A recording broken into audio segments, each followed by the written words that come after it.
Miss Bebs, may kwentong medical ka ba? Kwentong medical? Naku, meron.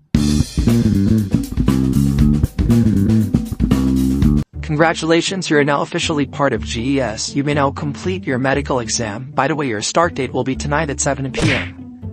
Mamaya? Agad-agad? Is there any problem? No.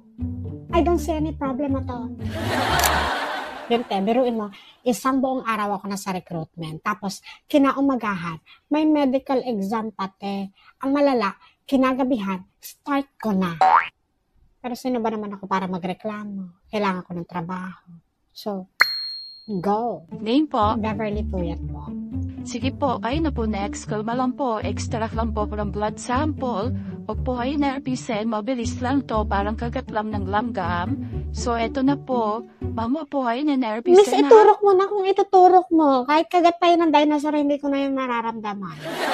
Actually guys, takot talaga ako sa karayom. Kaya ayokong ginagaslight ako kasi lalo kong nirenervyos. Kaya pag may mga ganyang eksena, for the pikit na lang ang taong ito.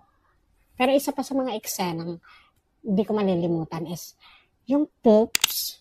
Pwede pala siyang i-wave dati. Eh, hindi ko man alam. So, nag-submit na lang din ako. Ito na po.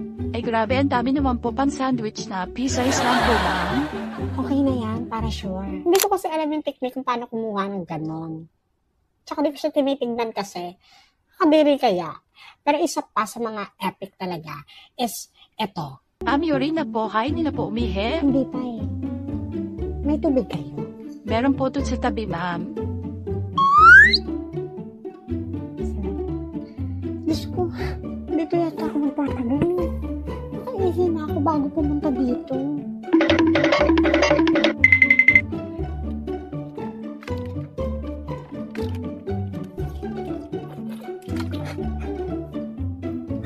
Naiyak na ako. Baka pwedeng luha na lang. Ay, parang naihi na ako. Okay na po, yumigo na po. At yun, sa ihi talaga ako nagtatagal. Nakailang centers na rin ako, pero pareho talaga na nagtatagal ako kapag urine sample na yung kinukuha. Ewan ko ba, may something sa pantog ko na parang pag need kong umihi, ayaw niyang lumabas. Pero kapag nasa place ako na halos hirap na hirap akong humagilap ng CR, doon naman gustong umihi ng person. Parang diba? At yun ang aking kwentong medical exam. Ikaw, anong kwentong medical exam mo?